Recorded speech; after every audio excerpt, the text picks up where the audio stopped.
I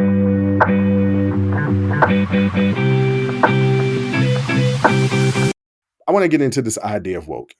I've and Black people, by and large, the majority, generally speaking, not everybody, we're not a monolith, right? But generally speaking, Black people understand what the history of woke is, right? The history of woke is to be aware of racial injustices, right? It was stay woke when you were driving in those certain roads in the South because some of them had sundown laws. That meant that Black people couldn't be out after sundown. These were legitimately real things in my parents' lifetime. So before me, but in my parents' lifetime, this was actually a thing. It's not that far ago. My parents are still young. Let me tell you how young my parents are, even though they're in their 60s. Let me tell you how young my parents are. My parents can operate an iPhone sometimes better than I can, right? Their emoji game is real strong and not that weird like boomer emoji game. Like their game is strong. In my parents' lifetime, there were such things as sundown laws because my parents were born before the start of the civil rights movement, which means they were born when Jim Crow was a thing. So when Jim Crow was a thing, and actually even into the 70s and 80s, like you didn't want to get caught on the wrong roads in the South.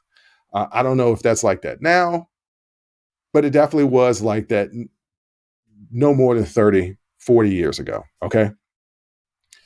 The rule was stay woke. You had to stay awake, stay aware of where you were driving to be safe. That's what woke means. Woke means to be aware, to be safe, to understand plights against marginalized people, whether it be Black people, and then the LGBTQ plus community kind of latched onto it as well. And I'm, as a Black person, will lend them that woke term, the true meaning of it, because it applies to them as well. But it's taking on a new twist. And when people say they are anti-woke, be clear of what they mean by that. What they mean by that is they're anti-Black, they're anti-LGBTQ plus, they're anti anything other than Christian straight. Now, I say Christian straight, and I typically say white Christian straight male. And I'm going to say Christian straight because there are some Black folks out there that's anti-woke. They got them on Fox News. They got them on OAN. You know, we're not all a monolith. We don't all believe the same. Don't believe what these news organizations like Fox and OAN are telling you, that there's this large exodus out of the Black community going into this right-wing ideology. That's just not the case, right? Are there some? Yeah. And am I surprised? I was watching WrestleMania a couple of weekends ago, and I saw a Black man in Philadelphia. Granted, people from all over the world come to WrestleMania. So I don't know where this Black man was from, but it was a Black man in Philadelphia at WrestleMania with a Make America Great hat on. So, you know, they out there. They out there. I don't know. No, actually, that's not true. I was going to say I don't know anybody. I actually don't know him. But during the pandemic, this is 2020, I'm meeting my dad for brunch for Father's Day. I'm walking in downtown DC. I see this Black man with not only a Make America Great red hat on, but also a shirt. I'm ice grilling him. He's not ice grilling me, but I see him kind of trying to, he's eyeballing me, but not directly, meaning that he's looking off in the distance, but I know he's paying attention to me. And I'm like, man, go ahead. What you want to do? Because you a traitor. And I know what people are going out there to say, you know, that are supporters of President Trump. Black people can't support President Trump. I'm going to just give you a clear answer to that question from me.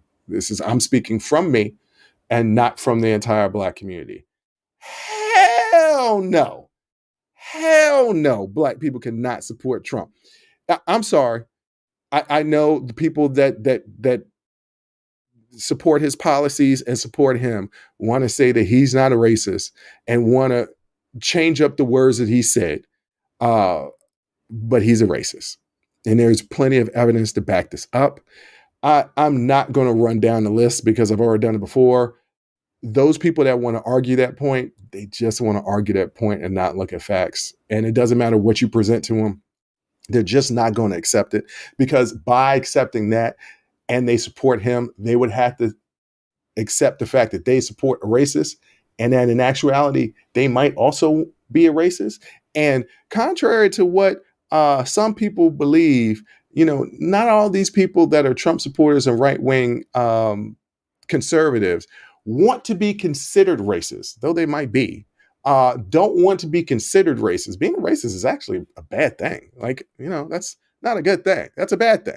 It's like, I can't think of a different analogy. I was going to say a woman beater, but yeah, okay, almost. Ain't nobody out here claiming that they happy to be hitting women.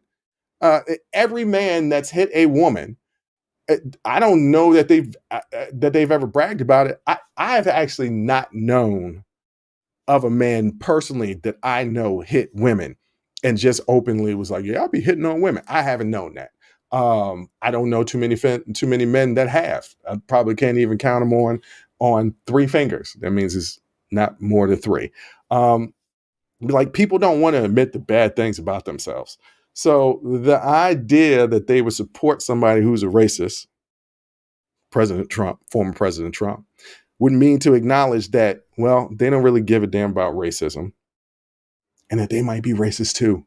And nobody wants to admit their faults. If you like that clip, go ahead and hit that like button. Don't forget to subscribe to catch up on all of our latest content.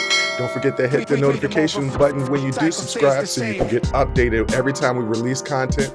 We release content every day, whether it's an actual show or clips from the shows. So go ahead and subscribe, like, comment. Also, don't forget our Patreon page where you can find our Talking Straight-ish and After Hours Uncensored episodes. That's patreon.com/unsolicited perspectives. But once again, thank you again for listening to Unsolicited Perspectives. I'm your host, Bruce Anthony, and I'm going to catch you next time. I'll holla.